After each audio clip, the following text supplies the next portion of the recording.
let's go and look at the MPF Monitor, or how to play pinball games virtually, or also like without real hardware. So this is our agenda, like what is the MPF Monitor and how to use it, and then we will have a small demonstration. If you have questions anytime, just ask.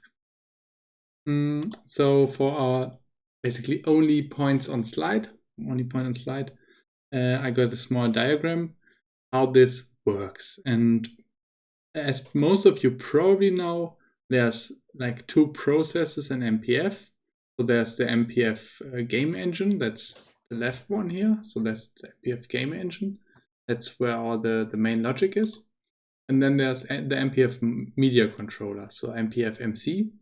And those talk via a protocol called BCP, the Backbox Control Protocol.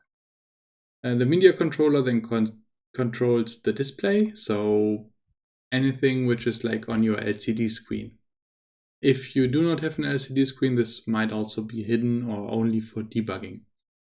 If you run a game virtually, this is very useful to debug what would be going on your DMD, on your segment displays, because you can have virtual DMDs, virtual segment displays.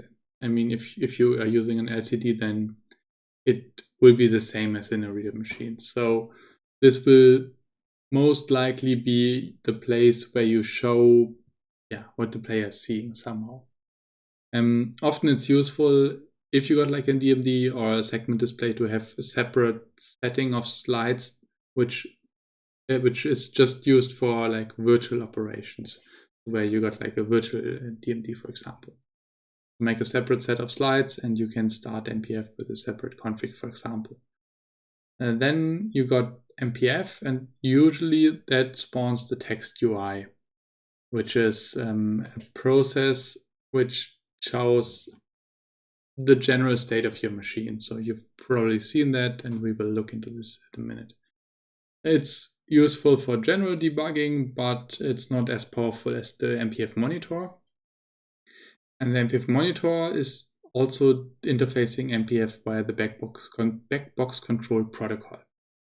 This protocol is the same protocol as between the media controller and MC, and same as between the media controller and MPF. Sorry. So MPF supports like multiple clients, and you can also create your own program and write stuff via BCP to MPF. For example, the MPF service CLI also uses the Backbox Control Protocol, or MPF hardware scan doesn't, but the service CLI does that as well, for example. There are multiple different clients here, and the monitor isn't special in any way. It's just a client. It then subscribes for certain values, for example, all the devices, then all the lights or switch states and so on.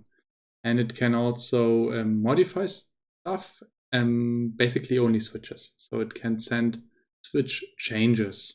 So you can you can click a switch in the monitor. I will show you. So basically there's also like an arrow back, which I didn't put here. And that's the general overview how this works internally, how the components are connected.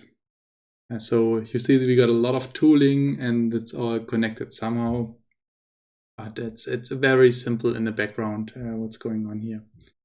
Normally MPF would also then control the hardware, but in this case we are running like virtual stuff, so we are using it like virtually. And that's already what I got on slides. So now let's have some fun and look at the things.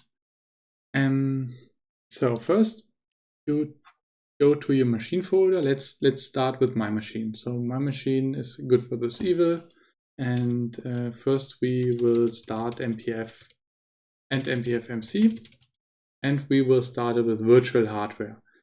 Two switches, that's -X, minus large X. That's with running the smart virtual platform, or you can run -X, like a small x, then you run like the virtual platform. The difference is that smart virtual does stuff like if a coil is pulsed in a ball device, it will automatically disable one switch in this trough or in the ball device, and then enable a switch in the target device. Stuff like that, so that like playing with your game is a little bit easier. We can do both in my machine. So like let's do smart like virtual, not smart virtual first. So we run this, and now you see my game running here. And we can also start the MPF Monitor. So what do we have here? So we got, like, by default, we got 5 windows. The first one is the playfield.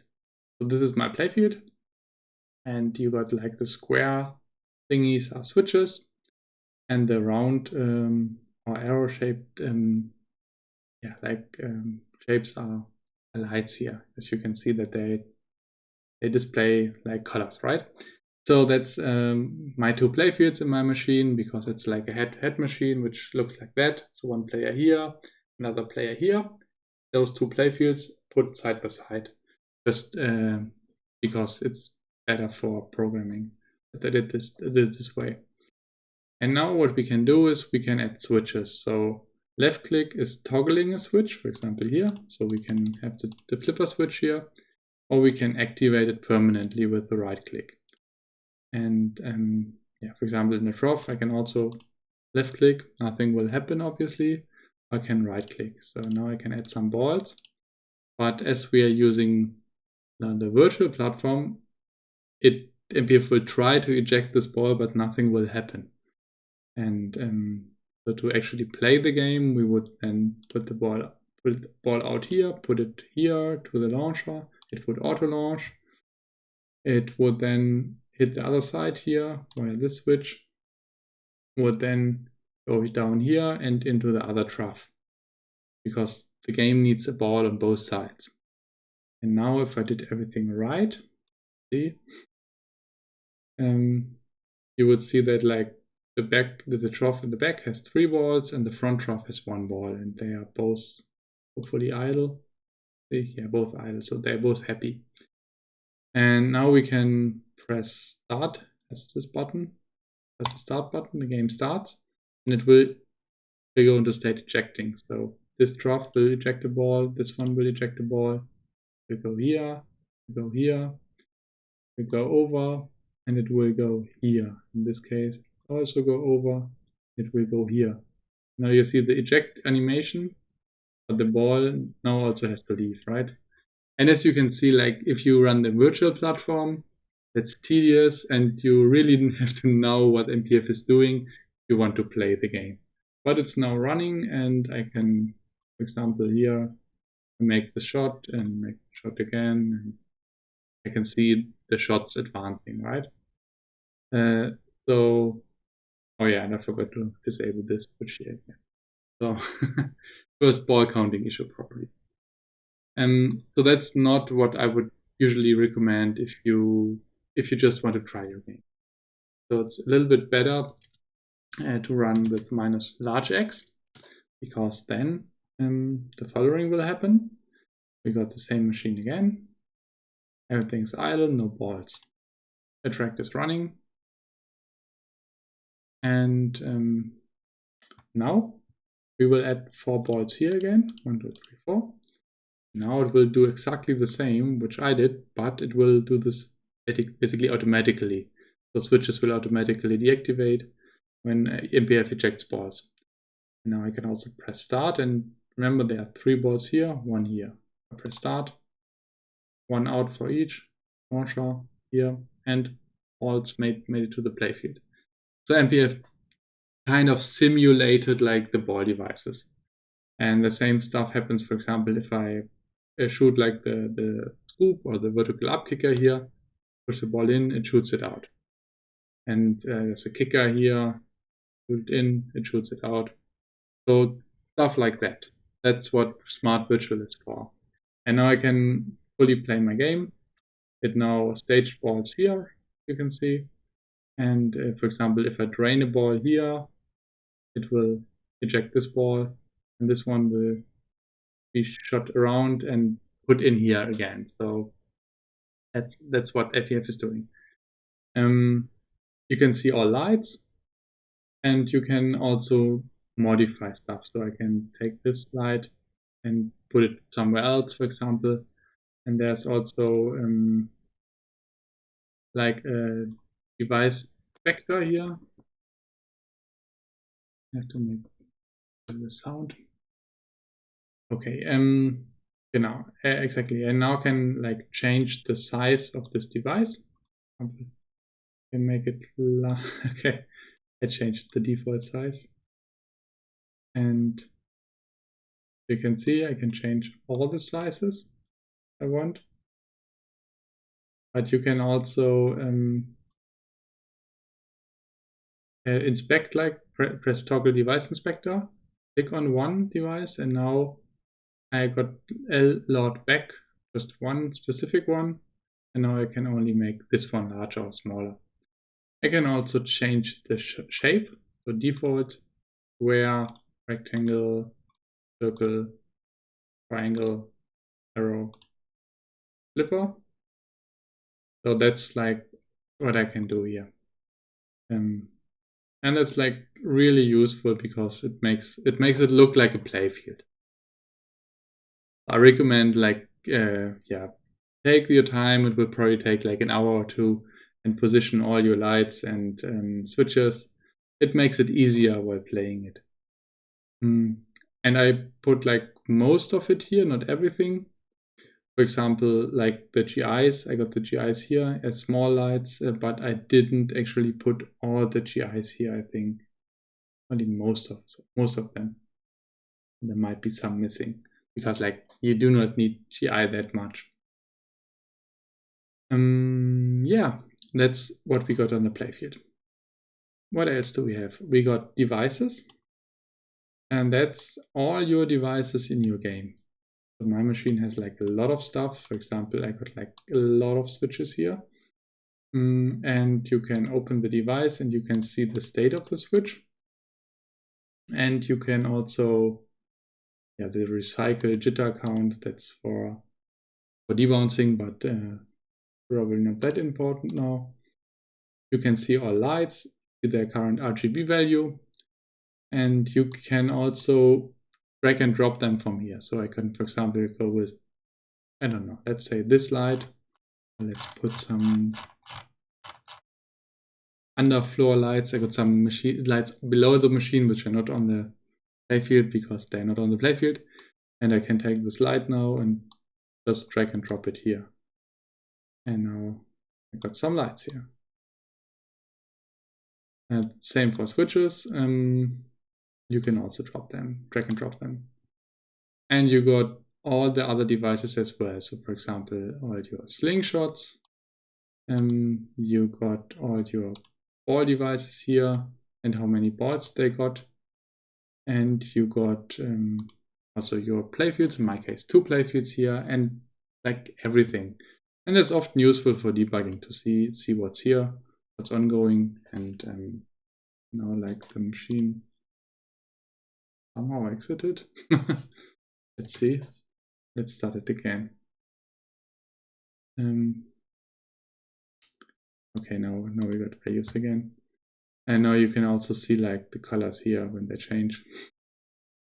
And you can also see my new lights here, which I just put here. Yeah, I probably pressed service or something, not sure. Yeah, and if I put balls in here, I think you cannot click switches if you still got the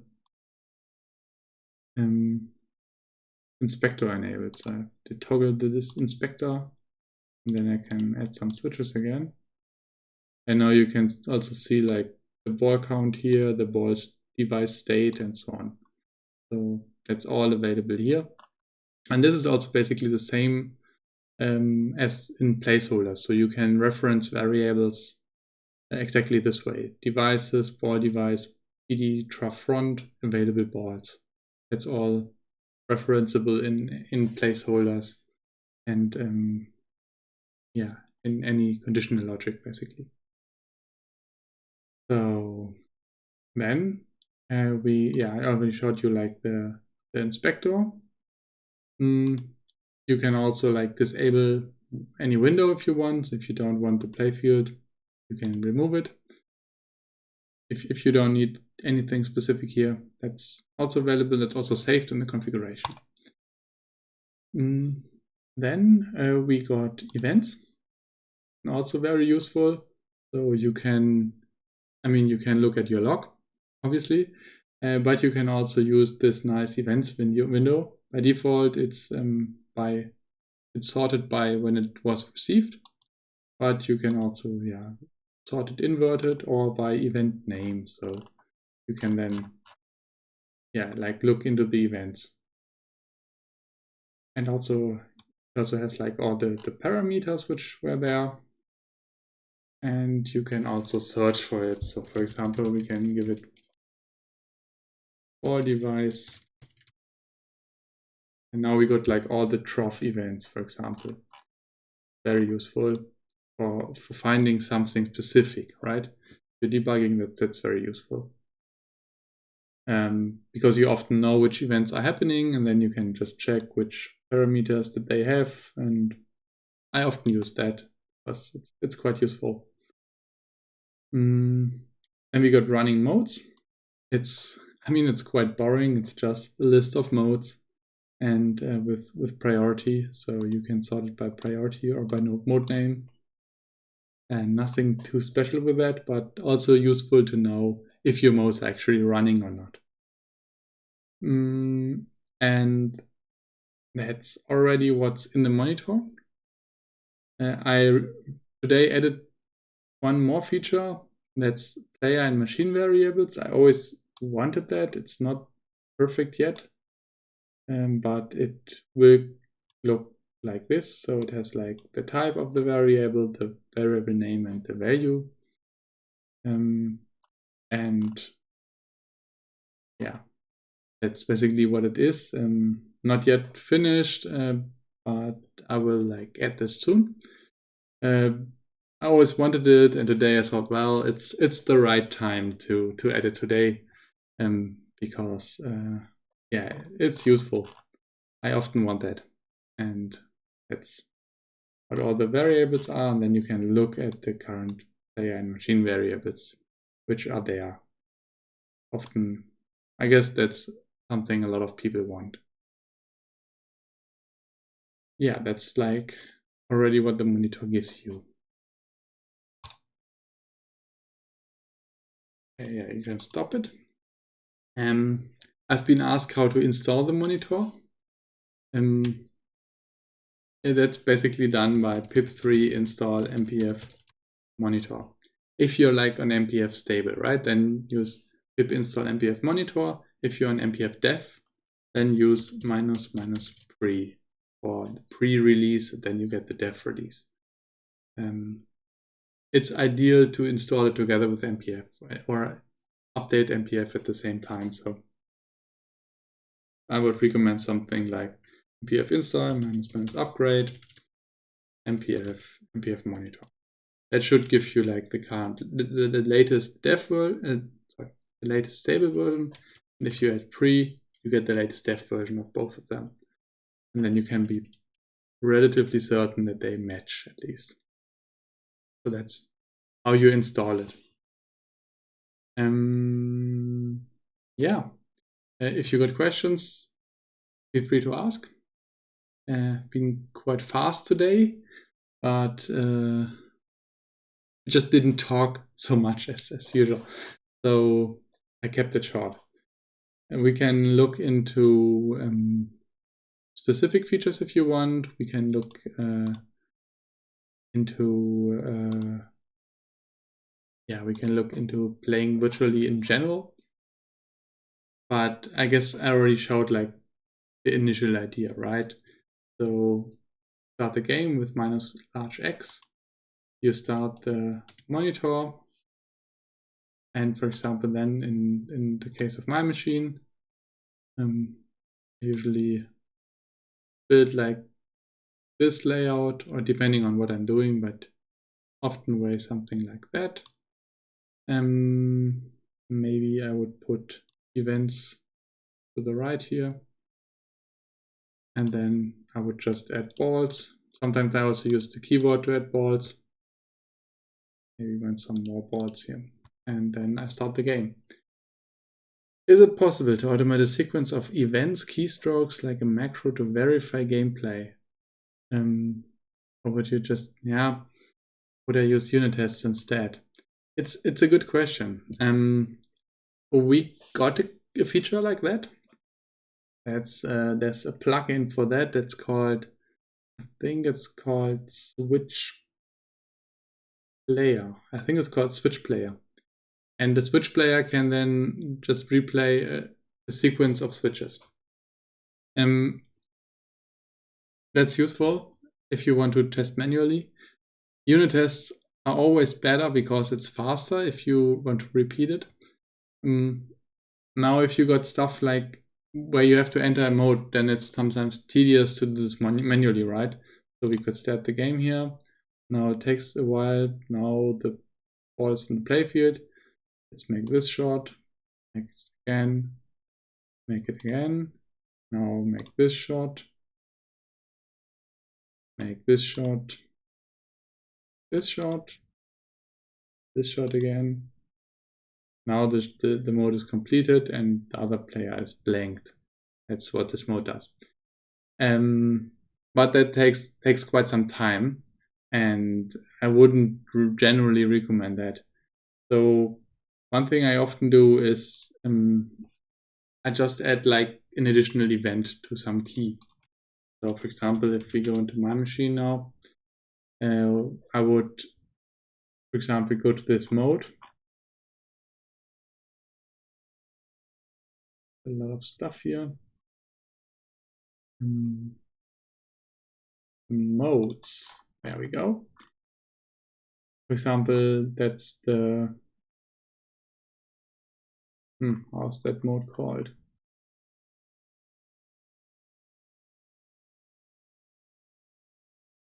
It's probably left mode something. Left orbit.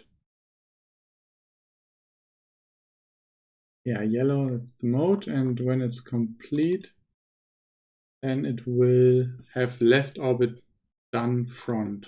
Let's search where that goes. Tag front, okay. And that just plays a show, okay. But for example, we could now create a key binding for that, so that would be something if you want to debug specifically this, right? Then you could go to my large switches file, and then I got like a few key bindings here, and we can do something like key is free, not a lot. B, maybe B, and then we go event and put this event. And now what we can do is can restart the machine.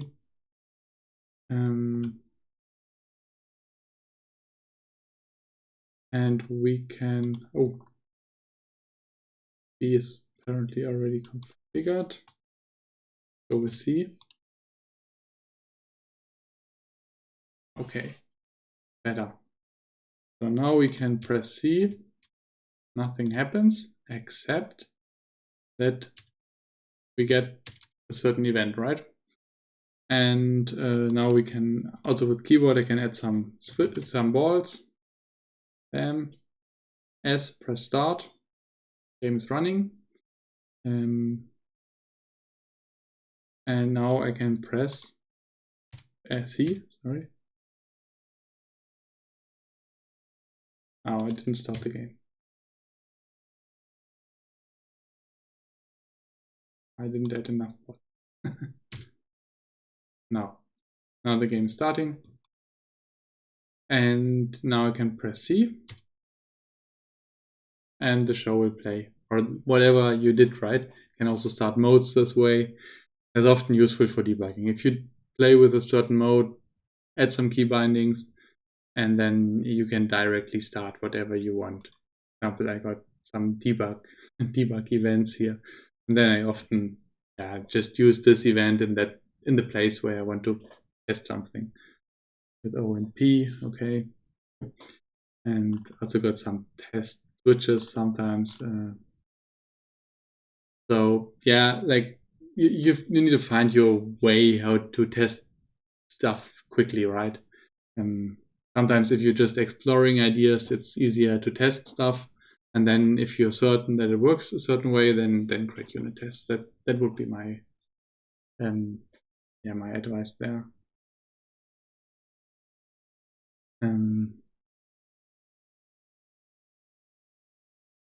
On Switch Player, probably yes.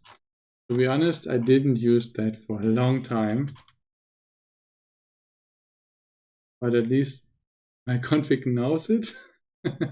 That's good, and we can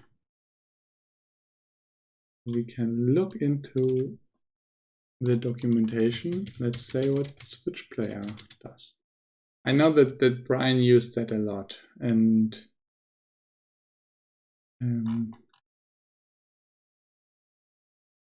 okay, it's kind of like a show, and that has then a sequence of switches. So we can do it like that. For example, we can have a show which, we can have a switch player which activates all my trough switches, right? Activate, activate, activate.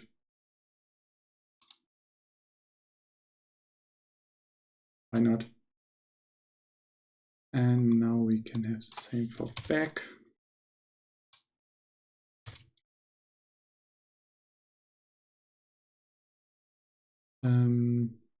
Start event is the test event, but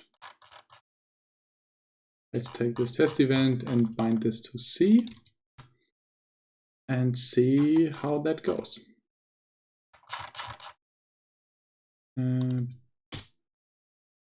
Start MPF.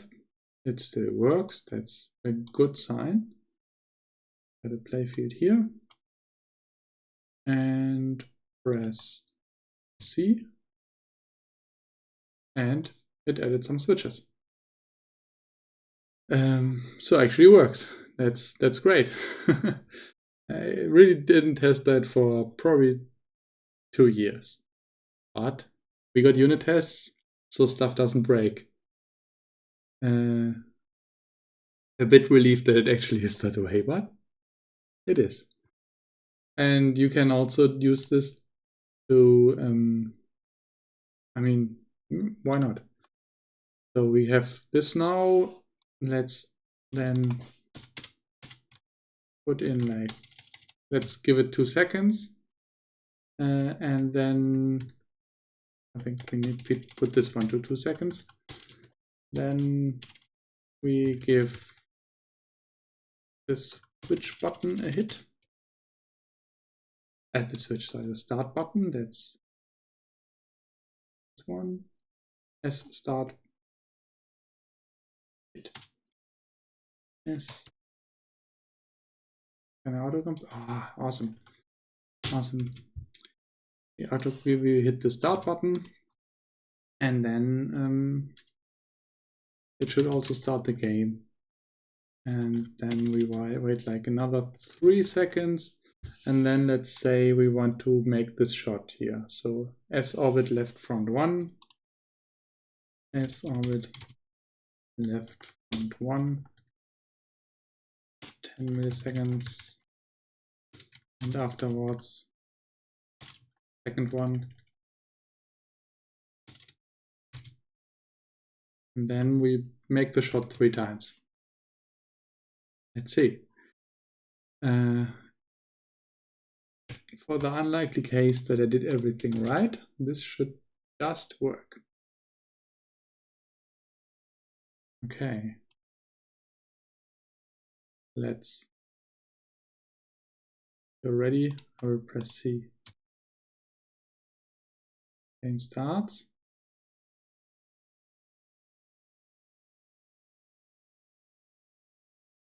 Yeah. Do we make the shot? I mean, it started, it added balls, it started the game. But maybe those were too fast. But I think you see the general idea, you get that general idea. Let's look at the events.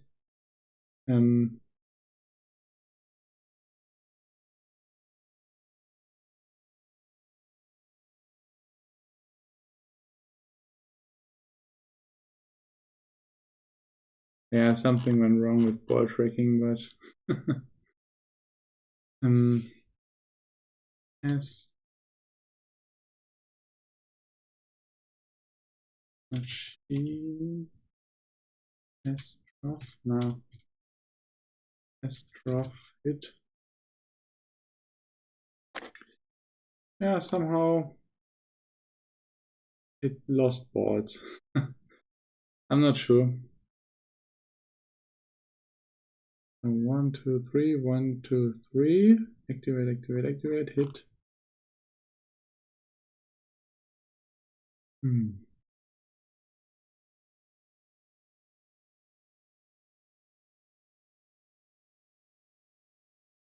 Let's wait a little bit longer after this one. Maybe that helps.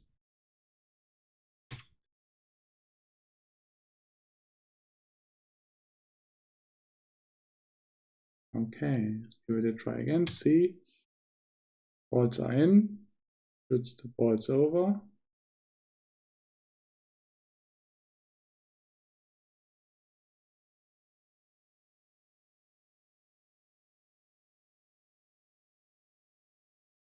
Okay, now we got one ball here, two, yeah, okay.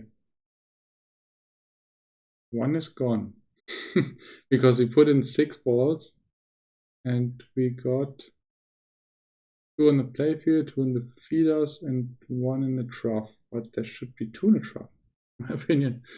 Okay, but it also didn't make the shot for some reason. So, yeah, probably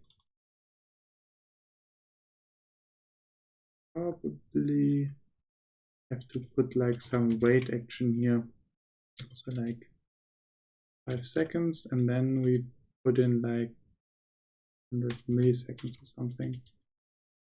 And then we put like some wait action again.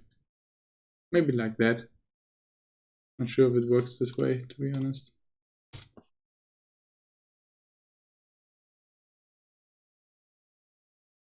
See? 3 balls on each side. Okay, it shot 1 over. Now it waits 5 seconds. What happened? Okay, it crashed. Okay, I have to give it some switch. It can toggle them. I will just put start button here. Let's see. And see. Balls are in. Balls are over. Waiting. Or it's starting. Good. Putting balls into play. Oh, and it did a shot. So, victory. We did it. Okay, it's a matter of timing. I mean, but you can do this with like Switch player. So it's a plugin. You load the plugin and then you can use it for the start event, and you can have it's kind of like a show, right? So you can have switches and they can be action hit, deactivate, and activate. Not sure if the IDE understands this. No, it doesn't. Activate. Yeah. So that's something you can do if you want.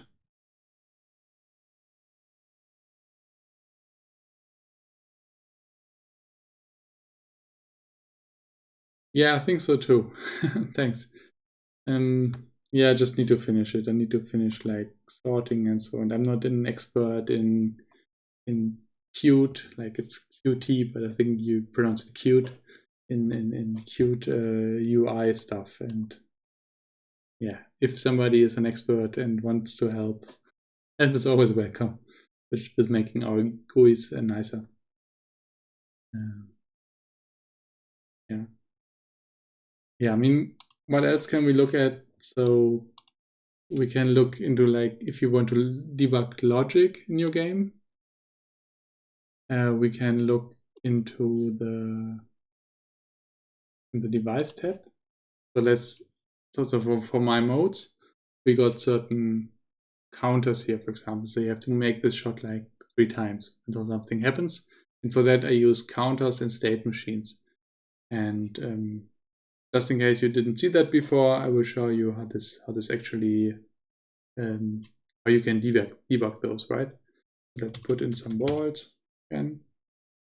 We will balance those, start the game again. And now we can look device tab here. And there's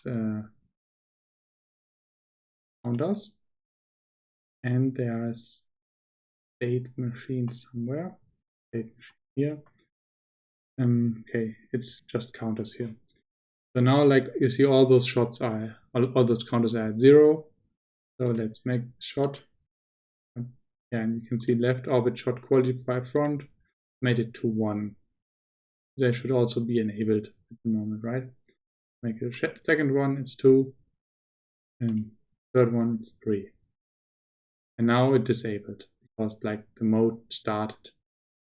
And now you should also see that others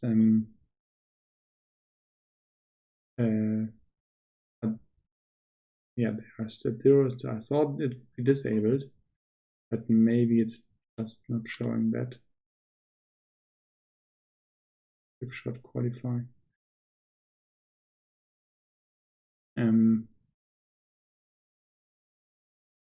Yeah, as you can see, like only this one will advance. And now it's like it's a sequence, I think. So this is now a sequence, left orbit sequence front, and the sequence just advances. So if I would rewrite this today, I would use a state machine here, but at that point I used like a sequence, and now you can see it's goes to sequence 4, and that's basically the end value. And now I can qualify for another mode. Yeah, right. So we can, for example, go with this mode here. And that's equip shot for front, it's 2. And now if we shoot again, 3. And now you can already see that this one is going to 0. That's basically what, because it's enabled now. And those are probably, yeah, they enabled none. One is enabled. And now we have to make this target here. And let's shoot it once. And this sequence goes to 1. And so on. I mean, put down the drop target. Shoot this one. This one. And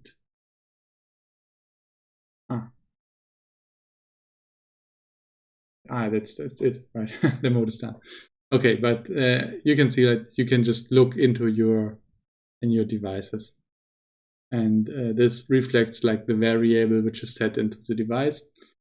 Sometimes enable isn't correct because if the device is not loaded, it might be enabled but not loaded, and that's not really shown here because the device, like the enable state is not if it's loaded.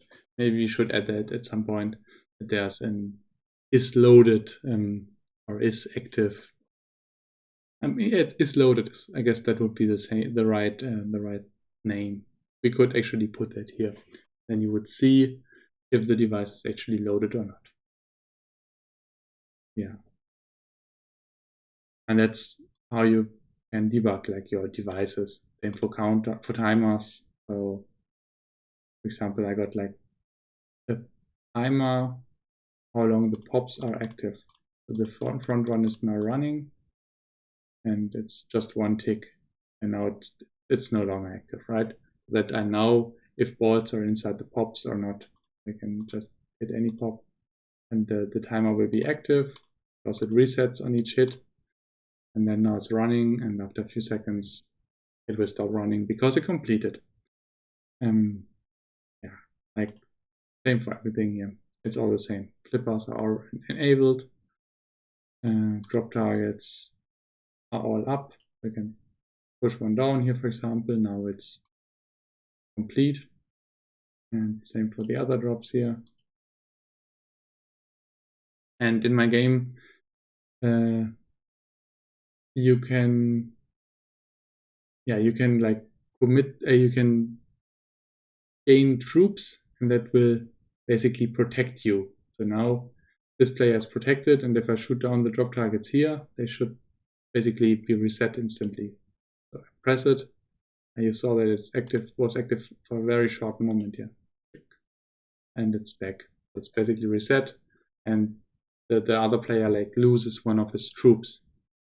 But I guess I got quite a few here. So now it's back to 6, 5, 4, 3, 2. Yeah. 2. Now it's 2, right? Okay, now it's over. Mid game hit some. 2. I think sound ended. Interesting.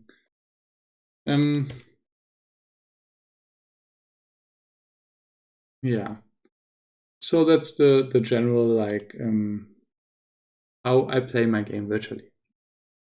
That's what how I would round it up for today. Unless you get any questions, that's it from me.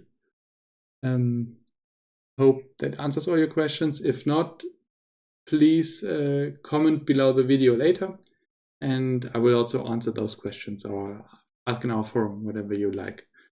So no question should be unanswered.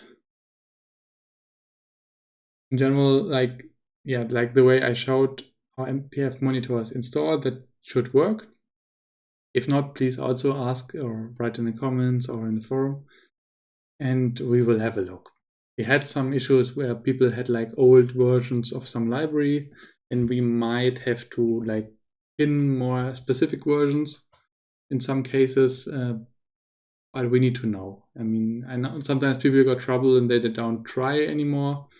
If you got trouble, then yeah, please let us know, and we will try to fix your issue for everybody. But because often there are like more than just you which has this issue, right? And just that 90% of the people won't tell us if they got an issue because they think it's just them. But usually it's more than just them. Yeah. So then it's a short stream today. Then thanks for joining, guys, and it's magic. It's always magic. If it works, it's magic. If it doesn't, then it's not magic and it's bad. Yeah. Thanks for joining, and have a great remaining week. See you maybe on Saturday. I will probably show the fast system. So I now got all the boards here, and I will put it to some wood plate and sheet of wood, and then we will play with the fast system. It's similar to the P3 Rock system, modular system with noteboards. Works very, very well, and we can play with that a little bit. So that will be my topic for Saturday. And until then, yeah, have a great week and see you soon, guys.